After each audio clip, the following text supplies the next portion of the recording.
रामायण में उसका व्याख्यान लिखा है।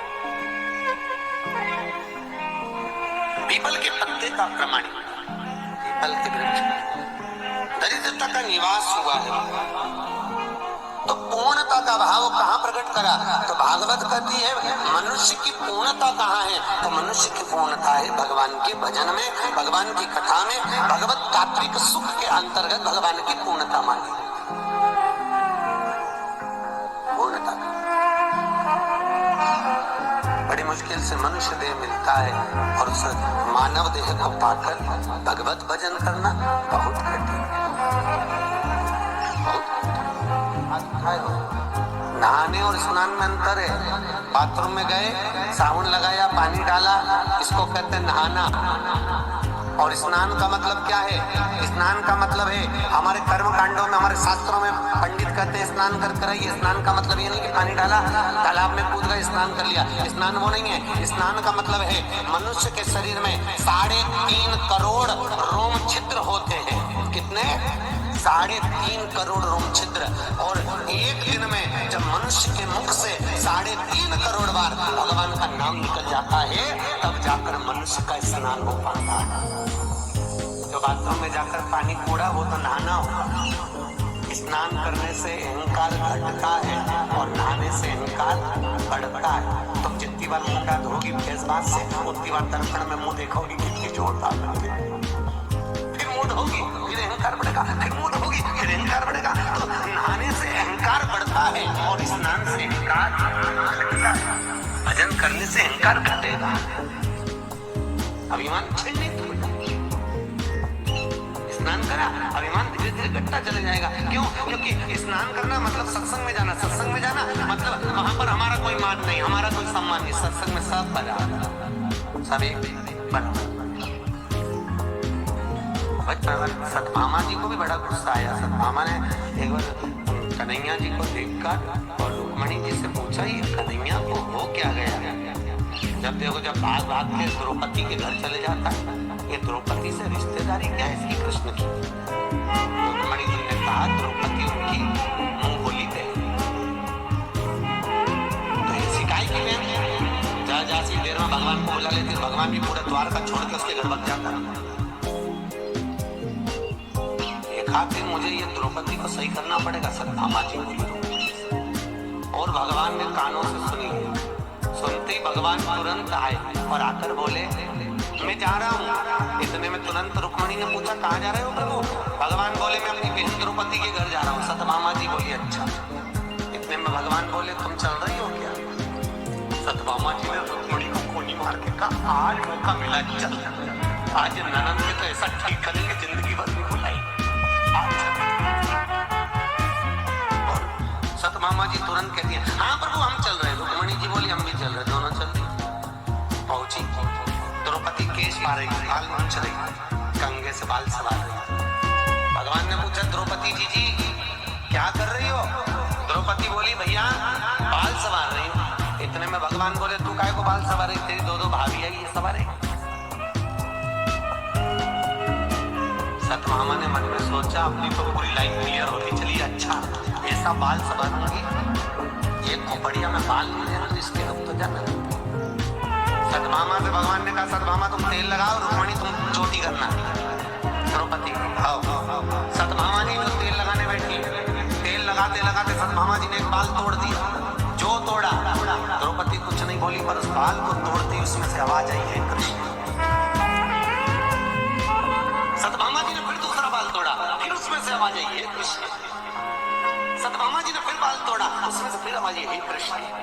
जैसे बाल तोड़ने पर आवाज पूछ रही थी कि मैं भाग भाग कर द्रौपदी के घर क्यों जाता हूँ। सतभामा, पूरी पृथ्वी पर मात्र एक द्रौपदी ऐसी है जो एक दिन में 3.5 करोड़ बार मेरा नाम जाप करती है। इसलिए मैं दौड़ दौड़ कर इसके पास जाता हूँ। इसके हर एक रोम रोम में मैं समाया हूँ, मैं समाया हूँ। फिर भी सहन नहीं हुआ,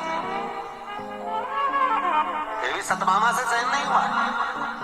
और सतभामा जी ने चोटी करते करते पूछ ही लिया द्रौपदी से, ए द्रौपदी जी एक बात बताओगी? द्रौपदी बोली, बोलो क्या पूछना है? हमारा एक पति और हम 16,108 रानी, तो भी हमारे कहने पे नहीं चलता। और तू अकेली और तेरे 5 पति तेरे कहने पे चलते हैं। कहाँ की बूटी खिला दी अपने पत्नियों को? ऐसी कौन सी जड़ी बूटी खिलाई है? ऐसा कौन सा जादू कर दिया जो तेरे 5 पति तेरे कहने पे चल रहे हैं और हमारा एक पति हमारे कहने पे नहीं चले? अब ये बात अगर किसी स्त्री से कहो कि तेरे पति तेरे कहने पे चल रहे हैं तो बुरा तो लगेगा ना, और हमारा पति नहीं चल रहा। बहुत गुस्सा आया द्रौपदी को, पर बोली कितना सुंदर। द्रौपदी बोलती है, भाभी मेरा कृष्ण भी आपके कहने पर चलता जैसे आज मेरे 5 पति मेरे कहने पर चल रहे हैं। मेरे 5 पति मेरे कहने पर केवल एक शर्त पर चल रहे हैं। याद करो दीदी, भाभी जब मेरा विवाह हुआ था ना, मैं अर्जुन के साथ में ब्याही थी।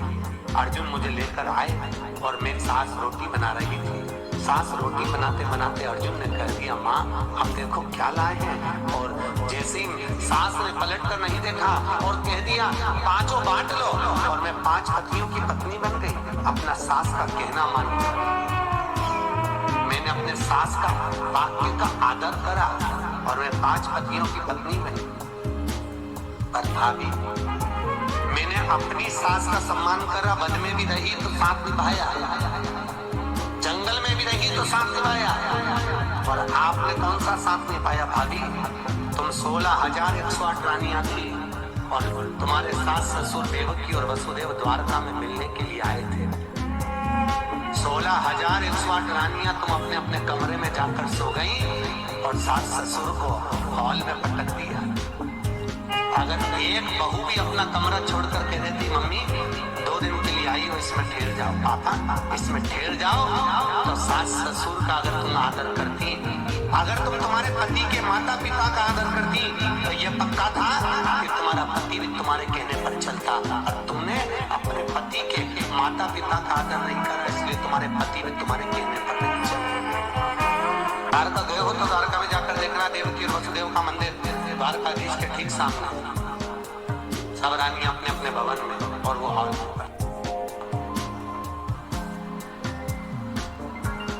वचन तो निभाओ।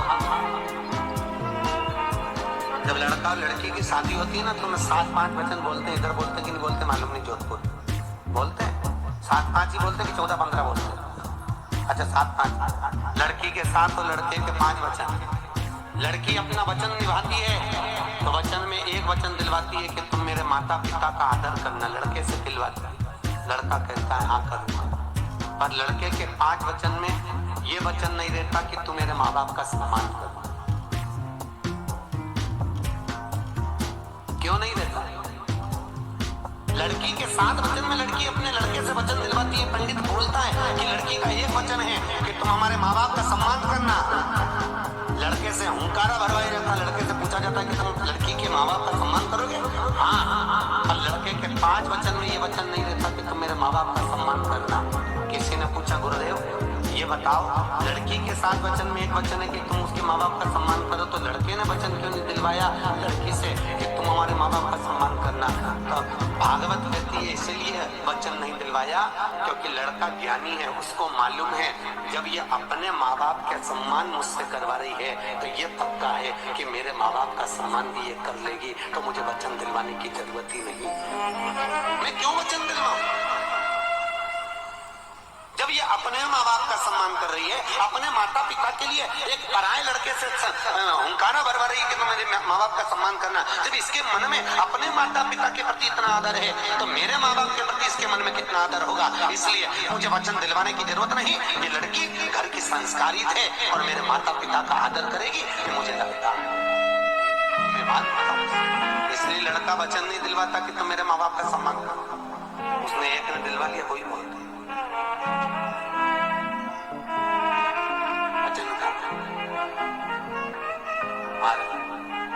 शास्त्र कर